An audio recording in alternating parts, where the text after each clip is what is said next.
அர்ஜென்ட்டாக போகணும், லிஃப்ட் கிடைக்குமா? ஏறுங்க.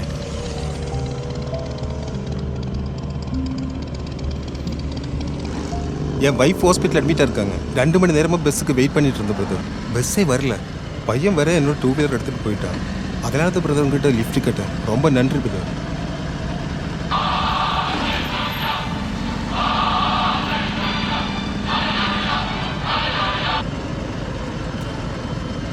Price lord father.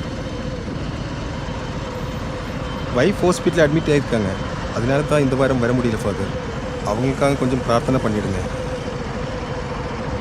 பிரதர், உங்கள் வண்டிக்கு முன்னாடி ஸ்டிக்கர் ஒட்டி இருக்கு, அதுக்கு என்ன அர்த்தம்?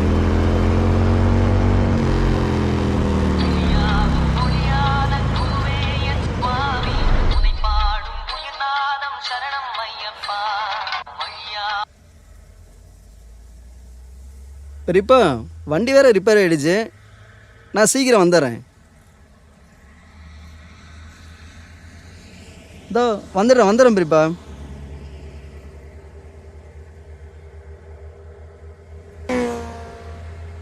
கடவுளே, இவராது வண்டியை நிறுத்தணும்.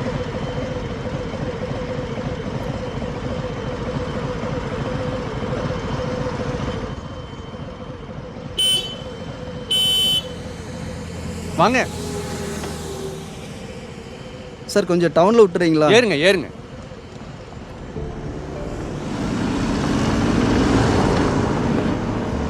உலகளந்த பெருமாள் கோயில் இருக்கு இல்லையா, அங்கே எங்கள் அக்கா பொண்ணுக்கு காது குத்துறோம். ட்ரெஸ்ஸு கம்மல் வேறு எங்கிட்ட இருக்குது. உங்கள் வண்டியில் வேறு ஏத்திஸ்ட் ஸ்டிக்கர் ஒட்டியிருந்ததா, நான் வேற மாலை போட்டிருக்கேன். எங்கே ஏற்ற மாட்டீங்களோன்னு நினச்சேன். அந்த கடவுளாக பார்த்து உங்களை நிப்பாட்டிட்டாரு. எந்த கடவுள்? நான் கும்பிட்ற எல்லா கடவுளும் தான் சாமி. ஓ, நீங்கள் வேறு ஏத்திஸ்டில், அதனால் நான் சொல்கிறது உங்களுக்கு புரிய வாய்ப்பில்லை. கடவுள் இருக்குன்னு சொல்கிறதுக்கு அறிவு அவசியம் இல்லை.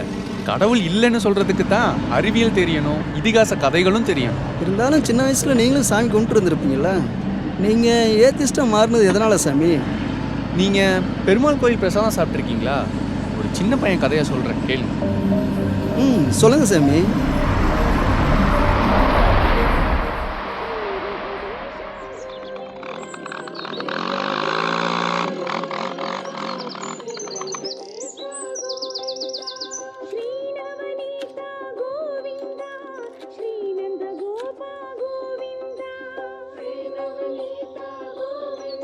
தேவநாதா, வாங்கோ. வா, உண்டியல் தரேன். அப்புறம் கருவறையில யாரையாவது ஒளிச்சு வச்சிருக்கியாயா? இல்லை, இப்போ தெரிஞ்சது. இதுங்களெல்லாம் ஏன் கோயிலுக்குள்ள விடுற? முதல்ல வெளியே அனுப்பியா? வெளியே போ.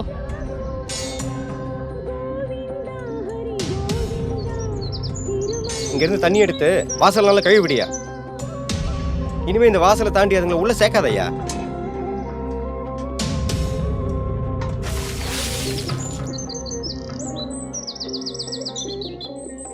இதுங்களெல்லாம் கோயிலுக்குள்ள விட்டா அப்புறம் நமக்கு மரியாதை இருக்காது. ஊர் தலைவர்னு அப்புறம் நான் எதுக்கு இங்க இருக்கேன்?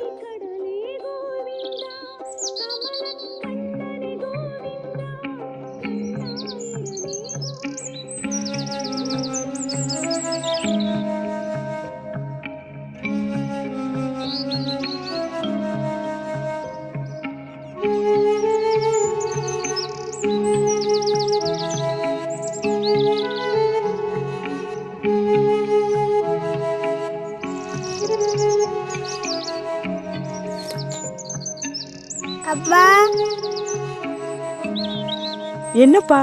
என்னை மட்டும் கோயிலுக்குள்ளேயே விட மாட்டேங்கிறாங்க. அப்படியா? எனக்கு மட்டும் பிரசாதமே தரல. இனிமே இங்கெல்லாம் வந்து எதுவும் வாங்கி சாப்பிடக்கூடாது, சரியா? சரிம்மா. எது வேணாலும் அம்மா கிட்ட கேளு, நான் வாங்கி தர்றேன். சரி, வா போலாம். இனிமே இங்கெல்லாம் வரக்கூடாது, சரியா? இவரை பாத்தியா?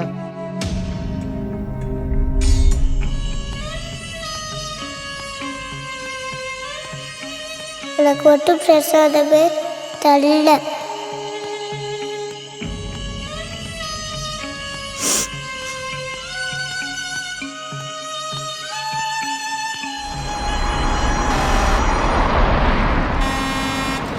இதுக்கும் நீங்கள் ஆர்டிஸ்ட்டாக மாறினதுக்கும் என்ன சம்மந்தம் சாமி? சம்மந்தம் இருக்கு. இருந்தாலும் ஒரு குழந்தை எப்படி கோயிலிருந்து துரத்த முடியும்? இறக்கமே இல்லாதவங்க சாமி இவங்கெல்லாம். அப்படியெல்லாம் சொல்லாதீங்க. எல்லாருக்குமே இறக்க குணம் ரொம்ப அதிகம். ஒரு ஆம்புலன்ஸ் சத்தம் கேட்ட உடனே அதில் போகிற உயிர் பொழைக்கணும்னு எல்லாரும் வண்டியை ஓரமாக நிறுத்தி வழி விடுவாங்க. அதுதான் அவங்களுக்குள்ளே இருக்கிற இறக்க குணம். இதுவே அந்த ஆம்புலன்ஸ்குள்ளே இருக்கிறது எந்த ஜாதியை சேர்ந்தவன் எந்த மதத்தை சேர்ந்தவன்னு தெரிஞ்சால் அந்த இறக்க குணம்லாம் பறந்து போயிடுது. உண்மைதான் சாமி. உங்களை மாதிரி ஆளுங்க கருப்பு சட்டை போட்டுட்டு கடவுள் மறுப்பு பகுத்தறிவுன்னு பேசுகிறீங்க. எனக்கு புரிகிற மாதிரி சொல்லுங்கள் சாமி, நானும் தெரிஞ்சுக்கிறேன். சரிங்க, நான் உங்ககிட்ட ஒரு கேள்வி கேட்குறேன். ஒருத்தன் 10,000 புக்கு படிச்சிருக்கேன்னு சொன்னால் உங்களால் நம்ப முடியுதா? 10,000-மா 20,000-மா? நம்ம கதையில் 10,000 தான். அது எப்படிங்க நம்ப முடியும்? ஒருத்தன் பறவை மேலே உட்காந்துட்டு பறந்தே ஊர் சுற்றுவான்னு சொன்னால் நம்புவீங்களா? சாமி, ஒரு பொய் சொல்கிறதுக்கு ஒரு நியாயம் வேண்டாமா? ஸ்கூல் விட்டு போகிற பையன் கடல் மிட்டாய் வாங்கிட்டு வீட்டுக்கு போகிறான்னு சொன்னால் நம்புவீங்களா? இது சாதாரண விஷயம் தானே. அதே பையன் வீட்டுக்கு போகும்போது ஒரு முதலையை பிடிச்சிட்டு போனான்னு சொன்னால்? என்ன உலகமாக வடையா இருக்கு? இப்போது ராமாயணம் மகாபாரதமெல்லாம் பொய்யா? நீங்கள் சீதையை பத்தினின்னு சொல்லுவீங்க, ராவணனை கெட்டவன்னு சொல்லுவீங்க. சீதை பத்தினின்னா ராவணன் உத்தமன். இவ்வளோதாங்க உங்கள் ராமாயணம். இது புதுசாக இருக்கு சாமி. மகாபாரதம் பற்றி சொல்லணுமா? வேணாம் சாமி, எனக்கே புரிஞ்சு போச்சு. பகுத்தறிவுனா இன்னும் எளிமையாக சொல்லணும்னா கல்ல கல்லா, மண்ணை மண்ணா, சாணிய சாணியா, மூத்திரத்தை மூத்திரமாக பார்க்குறது. நீங்களும் பகுத்தறிவாதி தான், ஆனால் அது உங்களுக்கே தெரியலை. அதே மாதிரி இங்கே எல்லாரும் நாத்திகவாதி தான், அதுவுமே அவங்களுக்கே தெரியறது இல்லை. இதெல்லாம் தெரிஞ்சவங்க தான் ஏத்திஸ்டா. அது எப்படி எல்லாருமே நாத்திகவாதின்னு சொல்கிறீங்க? உடம்பு சரியில்லைன்னா சாமியை நம்பி கோயிலுக்கு போகாமல் டாக்டரை நம்பி ஹாஸ்பிட்டலுக்கு போகிற எல்லாருமே நாத்திகவாதி தான். அப்படின்னா மாலை போட்டுக்கிற நானும் ஏத்திஸ்டா? உங்களுக்கு உடம்பு சரியில்லைன்னா எங்கே போவீங்க? டாக்டர்கிட்ட தான். அப்போது ஏத்திஸ்ட்டு தான். சாமி, மறுபடியும் கேட்குறேன், எதனால் நீங்கள் ஏத்திஸ்டாக மாறினீங்க? சொல்கிறேன். கோவிலில் அந்த சின்ன பையனை விரட்டினாரு, அவர் அந்த ஊரில் ரொம்ப வருஷமாக பிரசிடெண்ட்டாக இருந்தார். அந்த கதையை சொல்லட்டுமா? ஆரம்பிச்சிட்டிங்க, ஃபுல்லாக சொல்லி முடியுங்களே சாமி. டேய் திவாகர், நீ சைக்கிள் தொடாத. நீ சைக்கிள் தொட்டா எங்க அப்பா என்ன சைக்கிள் கழுவ சொல்லுவாரு. ஏன்டா அப்படி? நீ ஆயப்ப என்ன உன் கையெல்லாம் ஆயா இருக்குமா? நல்லா தானடா இருக்கு. அதெல்லாம் உன் கண்ணுக்கு தெரியாது. அப்புறம் உங்க கண்ணுக்கு மட்டும் எப்படா தெரியுது?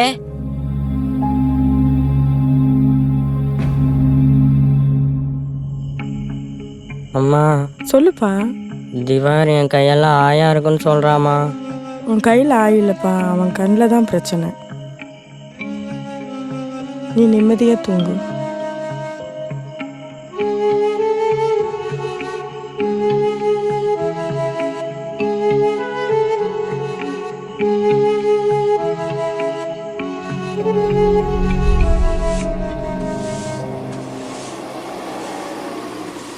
எங்கவும் பையன் சொல்லுங்க, என்ன விஷயம்? என் வீட்டில் கக்கூஸ் அடைச்சிருச்சு, போய் க்ளீன் பண்ணி விடு போ. ஸ்கூலுக்கு டைம் ஆச்சுங்க. ஆமாம், இவர் அப்படியே படித்து பெரிய கலெக்டர் ஆக போகிறார். போட அவன் கலெக்டர் ஆகிறானோ இல்லையோ இந்த வேலையெல்லாம் செய்ய மாட்டான். உங்கள் வீட்டில் அடைச்சிருந்தா நீங்கள் தானே சுத்தம் பண்ணணும். திமிரு. கோயிலில் கால் வச்சதுக்கு தீட்டுன்னு சொல்லி கழுவி விட்டீங்களே, இன்னைக்கு கக்கூசில் கால் வச்சா மட்டும் தீட்டாகாதா? ஏன் உன் புருஷன் செஞ்ச வேலை தானே, இவன் செய்ய மாட்டானா? அவன் அதெல்லாம் செய்ய மாட்டாங்க. என் புருஷன் காலம் வேற, இந்த காலம் வேற. உங்கள் ஆணவத்தையும் திமிரையும் மூட்டை கட்டி வச்சுக்கோங்க. ஒட்ட கழுத, ஊருக்கு ஒதுக்கு போறமா இருக்கும் போதே உனக்கு இவ்வளவு திமிரா? எப்படி இந்த ஊர்ல நீ குடியிருந்துடுறன்னு பாத்துறேன். பார்க்கலாம், இவன் எப்படி படிச்சிடறான்னு நான் பாக்குறேன். அதையும் பார்க்கலாம். அம்மா வேணாம்மா, விட்டுருமா. நீ பள்ளிக்கூடத்துக்கு போப்பா. இதுங்கெல்லாம் இப்படிதான் குறைச்சிட்டே இருக்கும். இந்த சத்தத்தையெல்லாம் நம்ம காதில் வாங்கிட்டு இருந்தா நம்ம முன்னேறவே முடியாது. நீ பார்த்து போயிட்டு வா. சரிம்மா. தலைவரே வணக்கம். தலைவரே வணக்கம். வணக்கம். என்னையா பெருமாள் சாமி, நம்ம கட்சியிலேருந்து அவங்க கட்சிக்கு போறேன்னு கேள்விப்பட்டேன். ஆமாம் தலைவரே. அவனுக்கு நோட்டாவை கூட ஜெயிச்சதில்ல, அவனுங்களை நம்பி போறேங்கிறைய. நம்ம கட்சியில பாதி பேர் தான் முட்டாளுங்க. அவனுக்கு கட்சியில தலைவர்லேருந்து தொண்டர் வரைக்கும் அத்தனை பேர் முட்டாளுங்க தான். இருந்தாலும் தலைவரே, அவங்க கிட்ட தானே இவிஎம் மிஷின் எல்லாம் இருக்கு. கரெக்டு தான். 3 கண்டெய்னர் பணத்தை ஆட்டையை போட்டாங்களே, நமக்கு 5 பைசாவாவது கொடுத்தாங்களே தலைவரே. அப்புறம் என்ன மயத்துக்கு இந்த கட்சியில இருக்கணும், நீங்களே சொல்லுங்க. எங்கேயாவது பரவாயில்ல, அங்க போனா உன் கோவணத்தை கூட உருவிட்டு தான் விடுவானுங்க. அவ்வளவு கேவலமானவனுங்க. கம்பராமாயணத்தை எழுதுனது யாருன்னே தெரியாதவனெல்லாம் எப்படி தலைவரே தலைவனா ஏத்துக்கிறது? அப்புறம் உன் இஷ்டம். நமஸ்தே ஜி. நமஸ்தே ஜி. பெருமாள் சாமி ஜி. நமஸ்தே. आओ. என்ன ஜி எப்ப பார்த்தாலும் ஆடு கூடயும் ஆட்டு புழுக்கிங் கூடயுமே இருக்கீங்க? அப்புறம் கட்சி மேலிடத்துல உங்க சீட்டை பத்தி பேசிட்டு ஜி. யோசிச்சு சொல்றதா ஜெண்டாஜி சொல்லியிருக்காரு. என்ன ஜி பார்த்துக்கலாம் ஜி. கொஞ்சம் பேசி விடுங்க ஜி. இப்பவே பேசுங்க, அப்பதான் கரெக்டா இருக்கும். பார்த்து பண்ணி விடுங்க ஜி. சரி ஜி, இங்க பாருங்க, நீங்களாம் ஏதோ பண்ணி விடுவீங்கன்னு தான் அந்த கட்சியை விட்டே நான் இங்க வந்திருக்கேன். ஏதோ பார்த்து பண்ணுங்க ஜி. करो जी जी நமஸ்கார் ஜி. என்ன விஷயம்? அந்த பெருமாள் சாமி ஜி சீட்டு விஷயமா சொல்லியிருந்தது ஜி, அதை பத்தி என்ன ஜி சொல்றீங்க? அதை விடு. ருத்ர ஃபினான்ஸ்ல கமிஷன் வாங்கினேன், அதை என்ன பண்ண? சாலா ம் முதல்ல அதை சொல்லு. ம் அதே சைதான் பதில் சொல்லு.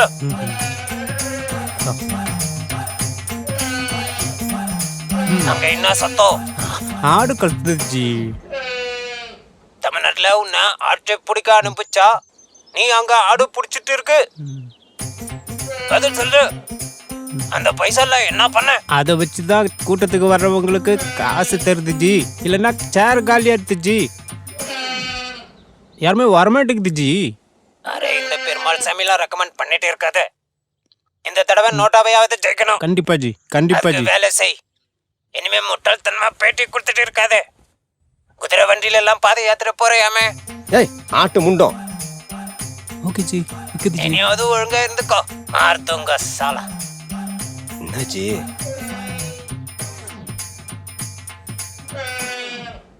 ஜெண்டாஜி என்ன சொன்னார் ஜி? ஜி ஜெண்டாஜி உங்களுக்கு சீட்டு கொடுக்கூடாத சொல்லியிருக்குது ஜி. ஜி என்ன ஜி இப்படி சொல்றீங்க? எனக்கு சீட்டு கிடைக்கலன்னா ஊருக்குள்ள ரொம்ப அசிங்கமா போயிடும் ஜி. அதான் பணம் எவ்வளவு வேணாலும் தரேன்னு தானே ஜி சொல்றேன். இருங்க ஜி. ஜி ஏதோ அந்த படிக்கலாம். கட்சியில சீட்டு தரேன்னு சொன்னதுக்கு அப்புறமும் உங்க கட்சியில தானே ஜி வந்து சேர்ந்திருக்கேன். கண்டிப்பா சீட்டு வாங்கி தரேன்னு சொன்னீங்கல்ல ஜி. ஜெண்டாஜி கிட்ட பேசி சீட்டு வாங்கிடலாம்னு சொன்னீங்கல்ல ஜி. சொல்லுச்சு ஜி, உங்களுக்கு சீட்டு குத்தா நீங்க ஜெயிக்க மாட்டீங்கன்னு ஜெண்டாஜி சொல்லிச்சு ஜி. ஜி ஜி ஜி கால்ல கூட நிம்மல் அப்படிலாம் பண்ணாத ஜி. எப்படியா சீட்டு வாங்கி நான் பண்றேன் ஜி, கொடுத்துருங்க பண்றேன் ஜி. தயவு செஞ்சு செய்யுங்க. பதவி இல்லாம இருக்க முடியாது ஜி. ஊருக்குள்ள யா ஒரு ஜி? பையன் மதிக்க மாட்டான். 35 வருஷம் அரசியல் வாழ்க்கை ஜி, அது போதை மாதிரி ஏறி இருக்கு. சீட்டு கிடைக்கலன்னா தற்கொலை கூட பண்ணிக்குவேன் ஜி. ஜி முடியாது பெருமாள் சாமி ஜி. இன்னொரு தடவை பேசுங்க ஜெண்டாஜி ஜி. சொல்லியாச்சுன்னா நம்ம ஒண்ணுமே பண்ண முடியாது ஜி. மறுபடியும் இதை பத்தி அவர்கிட்ட பேச முடியாது ஜி. ஜி என்ன ஜி இப்படி அட எல்லாம் போங்க பண்ணுது? ஜி, பணம் தான் ஜி அரசியல். பணமே ஜி, தரேங்கிறான். நிம்மல் போங்க பண்ணுங்க ஜி, சரியில்லை ஜி. பணம் செலவு பண்றேன்னு சொல்றேன், அதையும் கேட்க மாட்டேங்கிறீங்க. கட்சியில எடுத்தானுங்களா மயிறு. ஜி பை. யா ஜி. நம்ம அந்த கட்சியில போய் சேர்ந்துக்கலாம்டா. என்னடா? வியோ உங்ககிட்ட கையெழுத்து வாங்கிட்டு வர ஆ, சொன்னா. வா.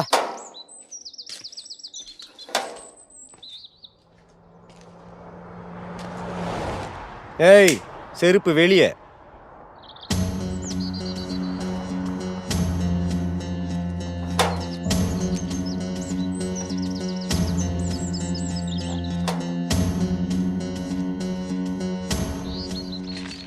என்ன ஃபார்மு? எது கையெழுத்து? நீங்க எல்லாம் செருப்பு போடுற அளவுக்கு ஆளாயிட்டீங்கல்ல. சை, வேற பேனா எடுத்துட்டு வரேன்.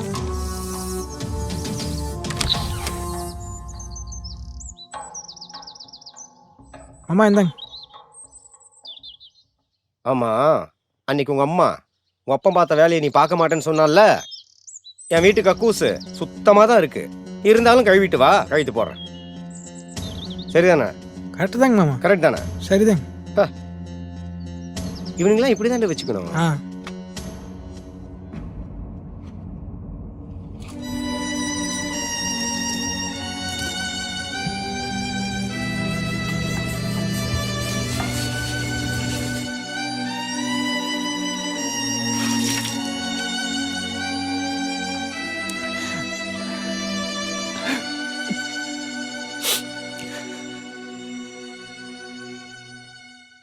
கழுவிட்டேங்க, கையெழுத்து போடுங்க.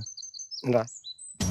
ஆ, ஆமா, உங்க அம்மா அன்னைக்கு அவ்வளவு பேசினால, மறுபடியும் உங்க அம்மா வர சொல்லி கழுவி விட சொல்லு, கையெழுத்து போறேன். அதுக்குள்ள நான் ஒண்ணுக்கு போயிட்டு வந்துடுறேன்.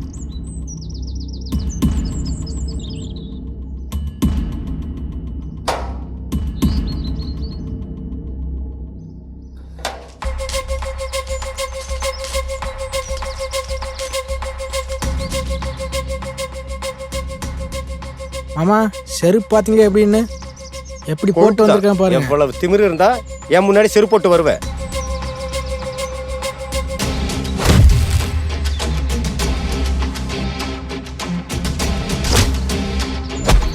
ஒருத்தன் எங்க அம்மா பத்தி ஏதாவது பேசுனீங்க, 2 பேரும் கொன்றுவேன். உனக்கு என்ன தைரியம் பார்த்தீங்களா? நெஞ்சில மேய்ச்சிட்டானேடா.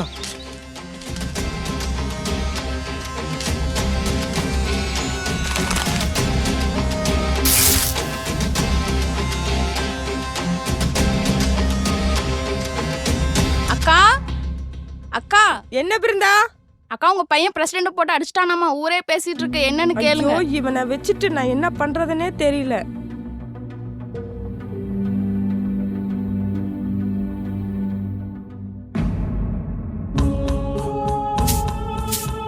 ஏன்டா உன்னை கஷ்டப்பட்டு படிக்க வச்சா நீ ஊர் வம்பா இழுத்துட்டு வர? என்னையமா அடிக்கிற? உனக்கு அறிவு இல்ல? எத்தனை தடவை சொல்றது உனக்கு? சோறு தானே திங்கிற? என்னமோ பண்ணி தொலை போ.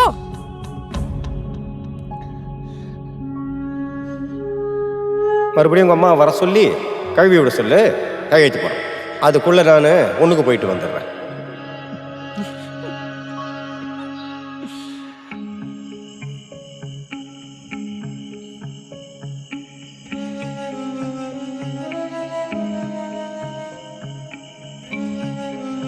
ஆமா, இவர் அப்படியே படிச்சு பெரிய கலெக்டர் ஆக போறார். போட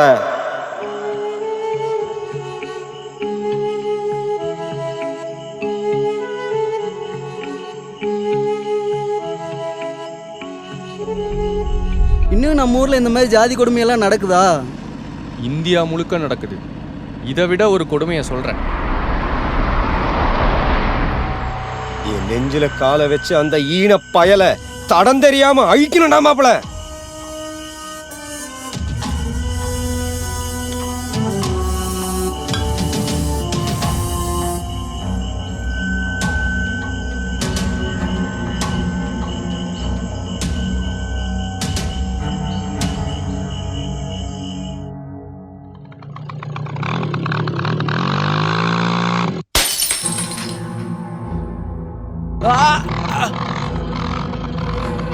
வண்டி நிறுத்துறா. அம்மா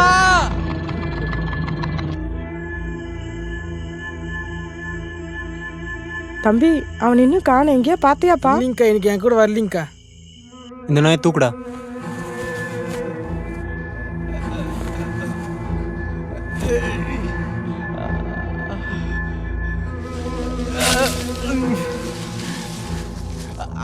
சுத்தி யாராவது இருக்காங்களான்னு பார்த்துட்டு வா.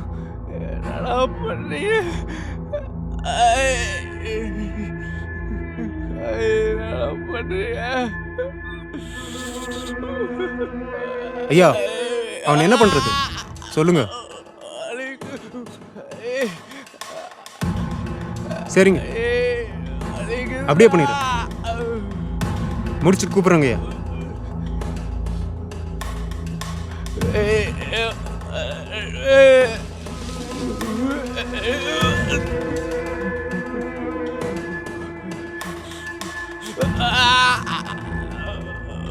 அவன் துணி வருடா.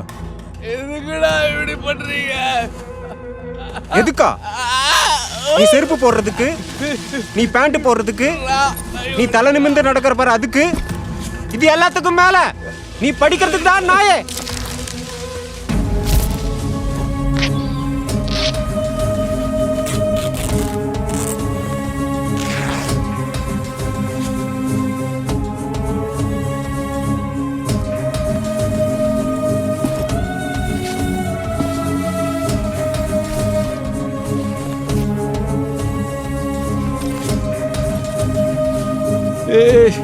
படிக்கிறகலாமாடா, படிக்கிறகலாமாடா இப்படி பண்ணுவீங்க?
செத்த சாவர்றா. தலைவர் நெஞ்சிலே கால வைக்கிறியா? அம்மா அண்ணா பையனை காணோம், இங்கேயோ பார்த்து தெரியலம்மா, பார்க்கல. சாவுடா, பாப்பலாம்.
படிக்கிறது தப்பாடா, நாங்களாம் படிக்க கூடாதா?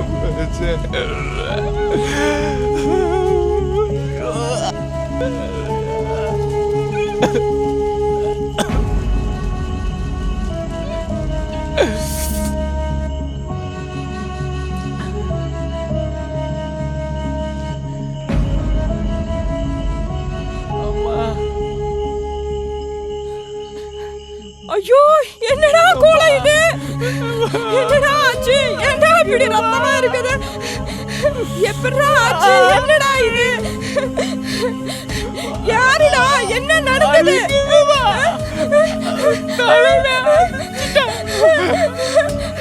வா, உட்காரு உட்காரு, என்னாச்சு?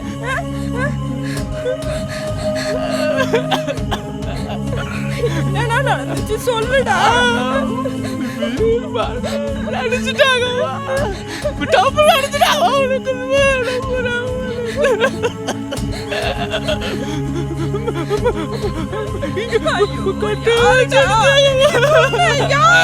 யாருடா இப்படி பண்ணது சொல்லுடா.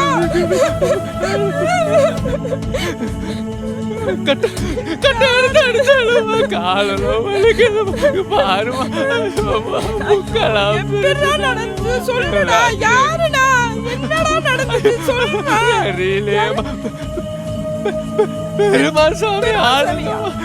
இருடா வர்றேன்.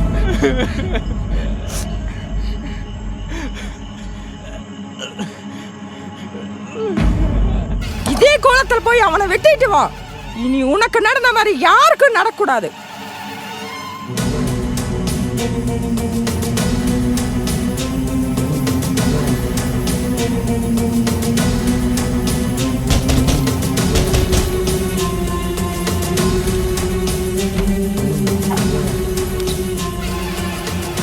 வெளியே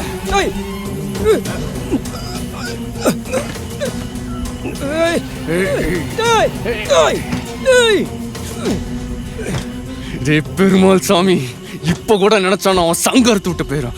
உன் குழந்தைங்களுக்காக விடுறேன்.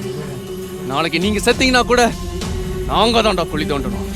மனுஷங்களா மதிக்க கத்துக்கங்கடா. குழந்தைங்களுக்கு சொல்லி கொடுறா. உனக்கு வேணா நான் கீழ் ஜாதி, நீயும் இன்னொருத்தனை கீழ் ஜாதி தான்டா. நீயும் நானும் ஒரே ஜாதி தான்டா. அத முதல்ல புரிஞ்சுக்கோங்கடா.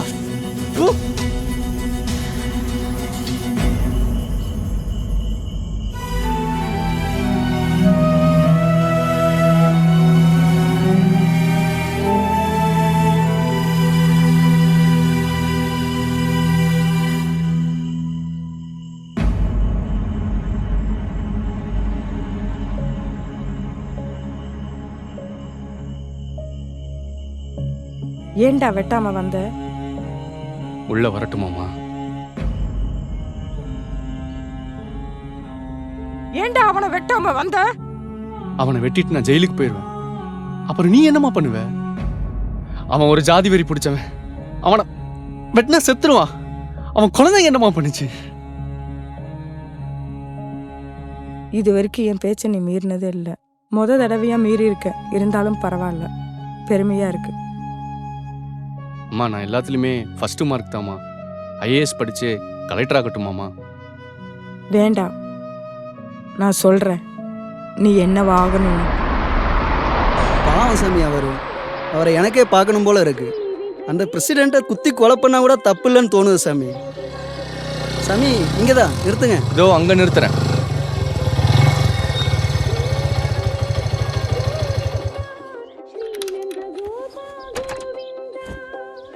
ரொம்ப தேங்க்ஸ் சாமி. பரவாயில்லைங்க. நீங்கள் கோயிலில்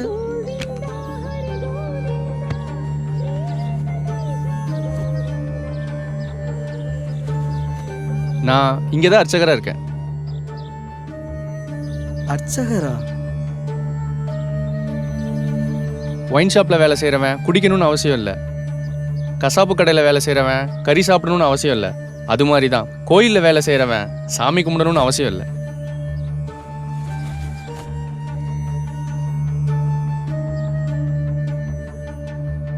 அட என்னப்பா நீ இவ்வளோ லேட் ஆக்கிட்ட? வணக்கம் சாமி. வணக்கங்க.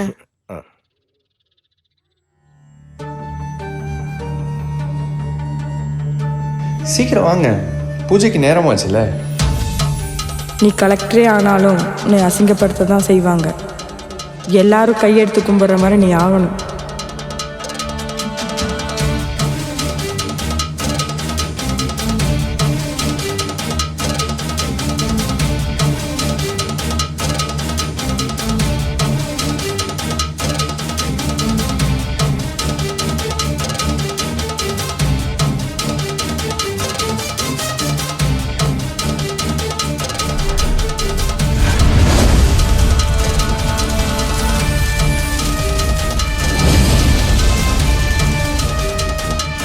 பிரதர் இங்கே தான் நிறுத்துங்க.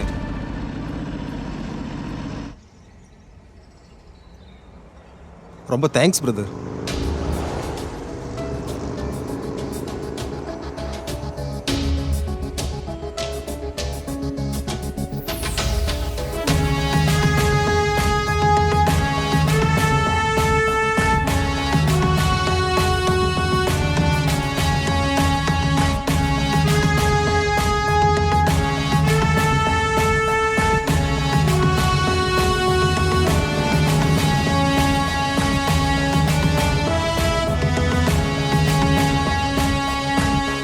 உங்கள் வீட்டில் யாருக்காவது நோய் வந்துச்சுன்னா சர்ச்சுக்கு போவீங்களா இல்லை ஹாஸ்பிட்டல் போவீங்களா? ஹாஸ்பிட்டலுக்கு தாங்க.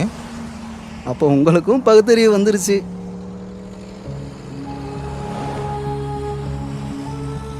சரி சரிங்க.